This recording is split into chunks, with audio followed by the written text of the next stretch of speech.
خبر شامل کرتے ہیں سیالکوٹ سے Haji Muhammad Nasir Qadri, advertisement director PNP news HT کی رپورٹ کے مطابق سابق ممبر ضلع کونسل چودھری جاوید گوندل آف نندپور مرحوم کے بھانجے اور سابق ناظم چودھری جاوید گوندل آف پلوڑا کے بھاتیجے اور پلوڑا کلاں کی معروف سیاسی و سماجی شخصیت سابق ممبر ضلع کونسل چودھری ظفر اقبال گوندل کے صاحبزادے سعود گوندل کی دعوت ولیمہ کی تقریب گوندل ولا میں منعقد ہوئی۔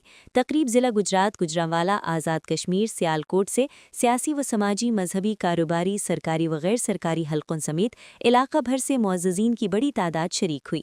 نمایاں شرکت کرنے والوں میں کوآرڈینیٹر پرائم منسٹر برائے اوورسیز پاکستانیز حافظ شاہد خگ، سابق ضلعی ناظم سیالکوٹ چودھری محمد اکمل چمیا، سابق ناظم ملک شفقت علی آوان، سابق ممبر ضلع کونسل چودھری جاوید گوندل، سابق chairman union council head Marala Chaudhry Zakaullah Gondal, سابق چیئرمین چودھری افضل، چودھری وقاص جاوید گوندل، چودھری عدیل ایڈوکیٹ، چودھری سعود اکبر وابڈہ سمیت علاقہ بھر سے اہم شخصیات نے شرکت کی۔